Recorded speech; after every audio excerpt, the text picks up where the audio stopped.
తిరిగి అప్పజెప్పాలని చెప్పడం జరుగుతుంది. ఎవరిని హింసించకూడదు. వ్యభిచారం చాలా ఘోరమైన పాపం. ఈ యొక్క వ్యభిచారంలో ఈ యొక్క వ్యభిచారం ఎంత పాపమో ఇంకా ముందు ముందు మనం చూడబోతూ ఉన్నాం, దాంట్లో చెప్పుకుందాం. ఇంకా అధర్మ సంపాదనకు దూరంగా ఉండాలి, అక్రమ సంపాదనకు దూరంగా ఉండాలి. మరియు నీవు ఒక పాపం చేసి దాని ద్వారా పుణ్యకార్యం చేస్తా అంటే అది స్వీకరించబడదు. నువ్వు ఒక పాపకార్యం చేసి ఆ డబ్బులతో మసీదు కట్టిస్తా అంటే, ఆ డబ్బులతో మదర్సా కట్టిస్తా అన్న, ఆ డబ్బులతో సోషల్ వర్క్ సమాజ సేవ చేస్తా అంటే కూడా అల్లా వద్ద అది స్వీకరించబడదు. అల్లా వద్ద అది స్వీకరించబడదు. వాటికి పుణ్యకార్యాలు కూడా లభించవు.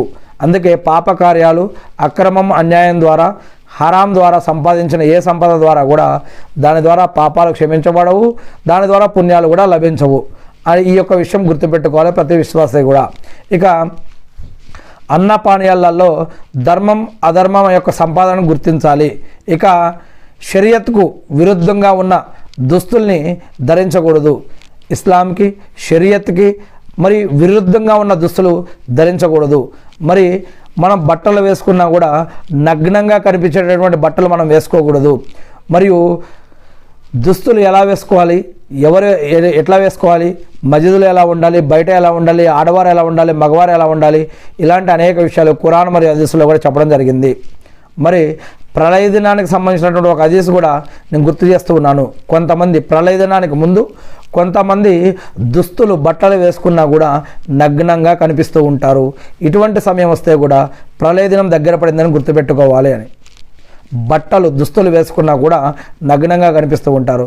ఈరోజు దుస్తులు వేసుకున్నా కూడా శరీరంలోని ఏ ఏ భాగాలు, ఏ ఏ అవయవాలు ఎలా కనిపించకూడదో, ఎలా కనిపిస్తున్నాయో అది మనం ఈరోజు బయట ప్రపంచంలో మనం చూస్తూనే ఉన్నాం, కనిపిస్తూనే ఉన్నాయి. ఇక అనవసరమైన ఆటలను, పాటలను నిషిద్ధంగా భావించాలి.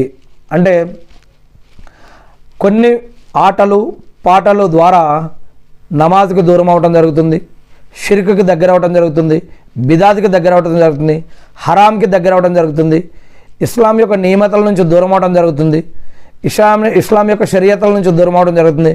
ఆడ మద్యం, మ్యూజిక్, వడ్డీ, జూదం, బెట్టింగులు మరియు నమాజు వేళలు, ఇంకా అనేక రకాల బేహయాయి, ఆడ మగ కలిసి మరి అనేక రకాలుగా ఎక్కడైతే మరి పరదా పద్ధతులు ఎక్కడైతే లేదో, ఎక్కడైతే ఎలా ఉండాలో, ఎలా ఉండకూడదో, ఇలాంటి అనేక విషయాలు కొన్ని ఆటల ద్వారా, కొన్ని పాటల ద్వారా జరుగుతూ ఉంటాయి.